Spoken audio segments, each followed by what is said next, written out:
एक भगत जी आए थे, वो कह रहे थे हमें छवि में विश्वास नहीं है। हमको ये समझ में नहीं आता कि जब तत्व ज्ञान की तरफ हम बढ़ते हैं तो सर्वत्र भगवान है, तो सर्वत्र है तो है, सर्वत्र है तो है। हमको और बातें समझ में नहीं आती। एक बात मानो शास्त्र की, गुरुवाणी जी में भी पढ़ा, घट घट में वो व्याप्त है, कोई कण ऐसा नहीं जो राम रमा नहीं। अब इसके आगे कुछ बताओ, है कुछ आगे? नहीं। तो वेदांत भी तो यही कहता है, सर्वम खलमिदम ब्रह्म। तो भक्ति भी तो यही कहती है, चराचर जगत को इष्टाकार दे। तो अचर में जड़ आ गया और चर में चैतन्य आ गया। अब आप एक चैतन्य में कहते हो कि मैं ऐसे आप में भगवान को मान सकता हूं गुरु रूप से, लेकिन हम छवि में भगवान को नहीं मान सकते। तो जड़ में तुम भगवान को नहीं देख रहे हो, चैतन्य में भगवान को देख रहे हो। अधूरा ज्ञान तुम्हारा वैसे ही है जब जड़ चैतन्य दोनों में भगवान दिखाई दे।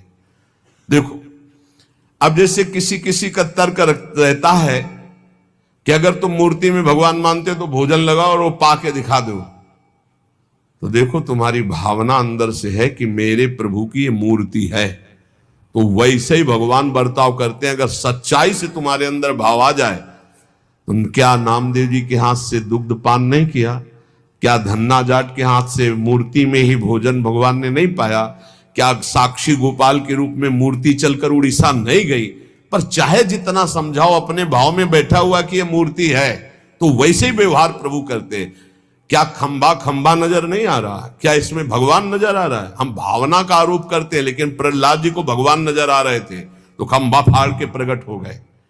देखो, अगर आप एक बात शास्त्र की मान लोगे तो सब संशय खत्म हो जाएंगे। कोई कण ऐसा नहीं जहां प्रभु ना हो। हम दोनों पक्षों को गुरु कृपा से स्वाद ली करके चले हैं। एक निर्गुण निराकार सर्वव्यापी अंतर्यामी परमात्मा, और एक सगुण साकार भगवान का स्वरूप, और फिर एक सगुण निर्गुण दोनों से परे प्रेम का स्वरूप जो वृंदावन में है। ये सगुण निर्गुण दोनों से न्यारा स्वरूप है। इसलिए हमारी बात प्रार्थना सहित समझ लीजिए, कोई कण ऐसा नहीं जहां मेरे प्रभु ना हो। जब सर्वम खलमिदम ब्रह्म, तो मूर्ति में ब्रह्म नहीं है क्या? फिर क्यों कहते हो नहीं करना चाहिए? अधूरा ज्ञान। पूरा ज्ञान हो जाएगा तो तुम्हें समझ में आएगा। सब गुरुओं के गुरु भगवान शंकर है ना, और कौन ऐसा है ज्ञानी जो भगवान शंकर की आराधना न करता हो, जो विश्वेश्वर विश्वनाथ जी में जाके माथा न प्रणाम करता हो, जल न चढ़ाता हो? कौन ऐसा है? इसलिए कौन ऐसा है जो अपने गुरुदेव को मूर्तिमान मानकर प्रणाम न करता हो? तो हमें कुछ बातें ऐसी लगती हैं कि अगर ये अधूरापन छोड़ दिया जाए तो पूरा ज्ञान हो जाए।